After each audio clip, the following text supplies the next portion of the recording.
Welcome. I'm Kinetic Symphony. I hunt down and report on mysterious and weird, true stories. Confession number 1, written by meretrix-vivat. I, 25 female, 24 at the time, took care of Jane, 93, and her husband, Jim, 94, for about a year before Jane passed away. She had late-stage dementia and was a very sweet and gentle lady who I looked forward to seeing every morning. I would wake her and introduce myself to her every morning. Sometimes she would recognize me, but she rarely remembered my name, which I expected. She was always happy to see me though, like she could sense we knew each other from somewhere before. I would make her breakfast, help her take a shower and get dressed every morning. We had a really sweet and playful routine. I made things really easy for her, and she laughed a lot. I told her the same jokes over and over, and she laughed like it was the first time because, for her, every time was the first time. She loved putting on clean clothes after the shower, especially her compression socks. Then she'd sit in her chair and watch me knit. I adored her like she was my own grandmother. She treated me so warmly. My conservative grandparents hold some contempt towards me for how I look, so the caring between me and this couple was very special. They didn't care how I looked at all, and one day Jim even told me he couldn't see me clearly enough to judge my looks. I laughed a lot at that. Jane and Jim were married for some 70 years, and their home was filled with pictures, cards, and little heirloom things everywhere. Her family and her husband could never come to terms with her dementia, and would get upset when she didn't remember these recent events, which would in turn make her upset. People with dementia can't form new memories, so I was the only person in the house who really understood her behavior and could get her to do things. I walked into the house one day, to Jim screaming and threatening to choke her, and she was crying. This was all because she had soiled the bed a little and got up to use the bathroom, soiling the bathroom floor. She soiled the bed almost every day. The bed was protected with pads, and I would clean it up like it never happened, so Jim wouldn't get upset, and obviously because she needs to go to sleep in a clean bed. She never did anything I couldn't clean in less than half an hour, but Jim just couldn't understand, and I never did find a way to get him to lower his voice. Jane would forget why he was angry, but she could sense the tension. She would hide behind her hands or her sweatshirt when he was angry. I did my best to diffuse his anger towards her and to comfort her. This was during the pandemic, so Jim didn't want her to hug me, but when she was upset, I would lift my arms and she would walk into me, and I would just hold her. My heart aches, and I can't help but tear up remembering hugging her while she cried. I always offered more hours with her, but Jim didn't want me to be put upon, no matter how I insisted. One Sunday when I wasn't working, she was dehydrated and couldn't stand up from her chair. Her husband called everyone in the family to the home, but he didn't call me.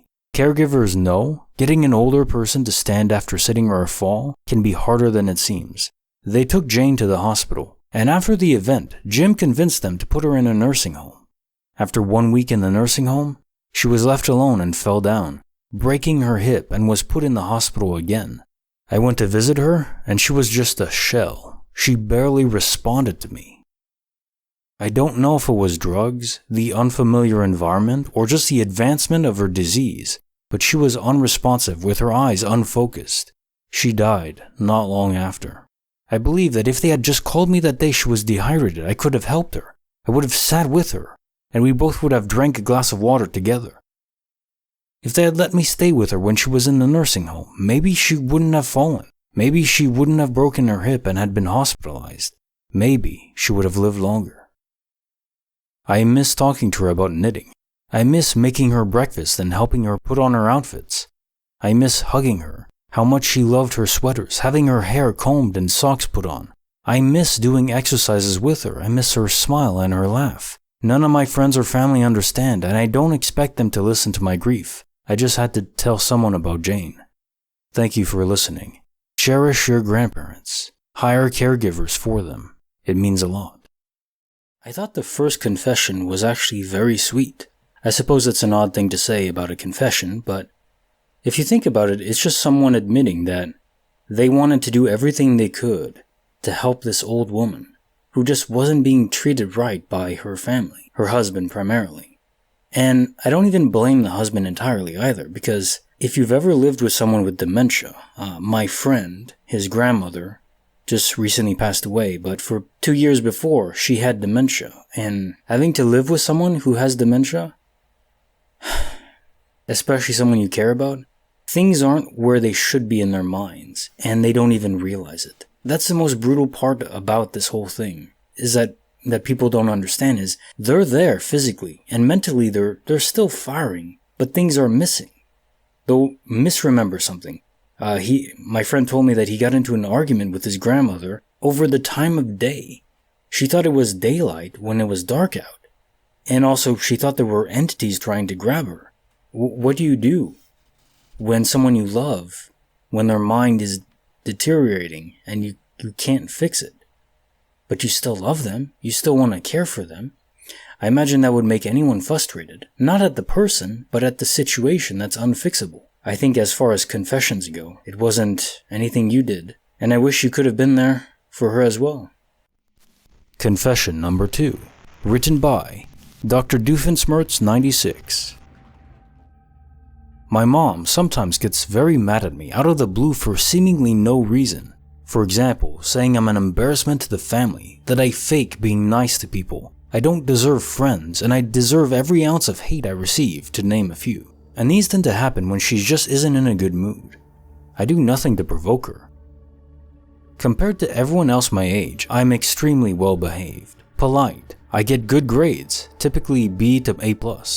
I don't do drugs, drink, or smoke any of that crap, and I always make sure to put others above myself, mostly because of my crappy self-esteem, so I'm not sure why she does it. The main point, it all happened today. Well, today she was doing it again. And as a reaction, when she left the room, I hit her TV, about 7 to 8 months old, with the corner of my phone. I didn't see any damage as it was turned off, so I assumed it didn't do any harm. Later, she went to turn it on and half the screen was black and covered with cracks and colored lines. She seemed devastated and quite bummed out about it, obviously, but didn't go to blame me. Obviously, I knew it was me that did it, but I didn't have the heart to tell her. And to put salt in the wound, shortly after arguing with me for a while, she apologized to me and admitted she was in the wrong, for the first time ever. Was I in the wrong, or did she have it coming? Any tips on what I could do to apologize would be appreciated.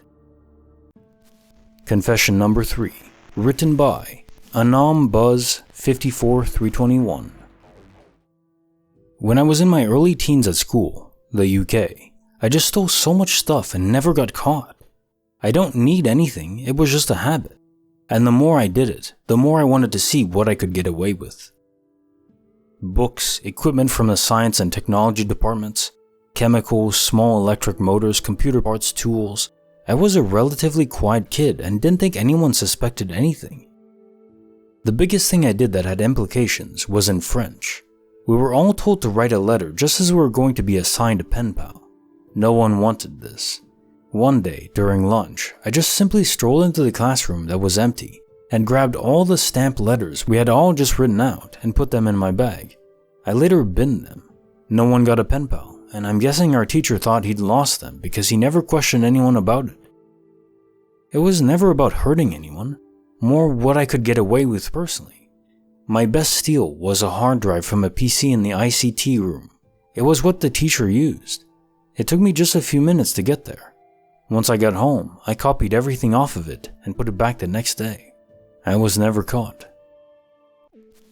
Confession number 4, written by Luke GGG4. When I was in high school, my senior year, I really had to pee. The faculty bathroom was closed, and so I went there instead of walking across the hall. I thought it would be funny to freak someone out, and so with red chalk I drew a pentagram on the wall and looked up an Arabic translation of "He is coming" and tried to write it. I thought it was hilarious. The staff did not. The next day, people were getting called left and right to the office about a satanic symbol in the bathroom. They were looking at security camera footage. At this point, I thought I was screwed. But since I drew it last period the day before, and it stayed until morning, they thought it had been written that day. I never got caught because they looked at the wrong time. But naturally, I took the chance to tell them who did it. There was a girl in my class who was a jerk to everyone, especially me. But she was the principal's daughter, so naturally she wasn't going to be accused. I went to the office and said I saw red chalk in her bag and had seen her go to the bathroom after school that day. I put the chalk in her bag, and she was called to the office. Her dad was mortified, and everyone called her a Satanist the rest of the year. I don't have any regrets. Screw you, Sarah. Confession number 5, written by Anonymous. When I was fairly young, around 12 or 13, my brother convinced me to go with him and his friend into a small shop at a caravan site and steal a lot of the small gifts there. I know it sounds petty, and it was, but the guy who worked there probably got it in the neck for not spotting us when we did it. It was quick and we had a plan, but I remember the entire time thinking about how crappy of a person I was. We stole a fair amount of things, mostly poorly made toys, slime, figures, whatever we could grab and fit in the bag mostly. But the thing that bothered me the most was how small of a business it was. It was a very small shop and they probably worked their ass off for a very small amount of money. I still feel like crap and wanted to post this, I guess. I know what I did was wrong, and I very much regret it.